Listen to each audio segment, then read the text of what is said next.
Hasselbeck is an attractive woman.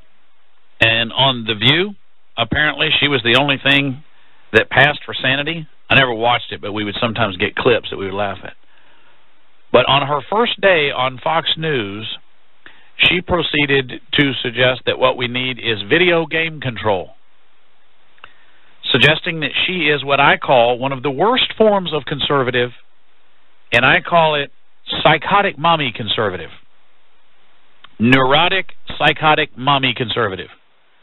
That type of conservative wants to outlaw anything out there that can hurt our children, because our children are very special.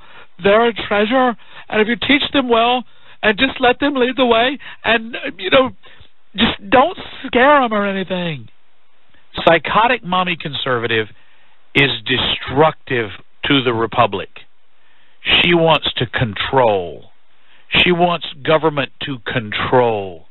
She wants censorship on the tube. She wants censorship of the music. She wants censorship on behavior. She wants censorship on what you wear. Psychotic mommy conservative is the antithesis of the Ron Paul libertarian. And I'd take the Ron Paul libertarian over psychotic mommy conservative any day.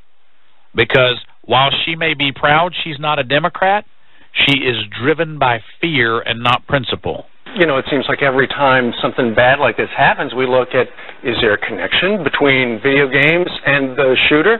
Well, take a look at some people who were described as addicted to video games.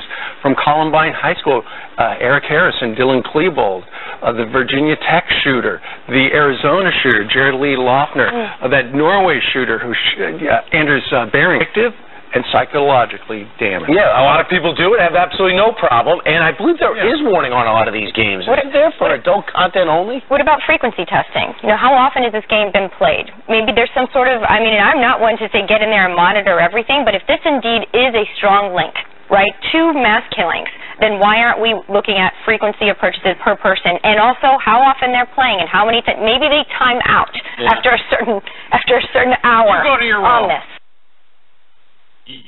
Yeah, maybe they time out.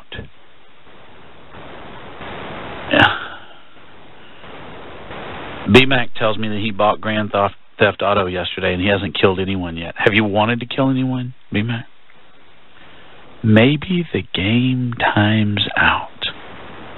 Yeah. Let's pass a law that says you can only play the game for an hour, and then you have to go clean your room, even if you're 50. Now, I don't play those games because I have a life. And I have lots of friends who do play those games, and they're otherwise reasonable people. I think it's goofy for grown men to play these games, but apparently about as many play as don't. The idea that you would possibly think that you could have some timeout provision that the government would impose. That's sort of like saying, you're too fat. We're only going to let you buy up to 12 ounces of drink.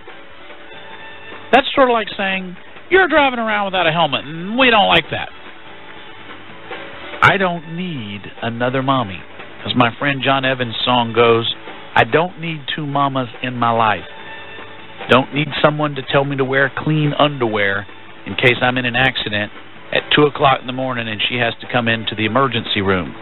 Chances are what sent me to the emergency room soiled the pants anyway. I don't need another mother. I have one already, and I certainly don't want the government to take that role. Think about that, because some of you are trying to be it.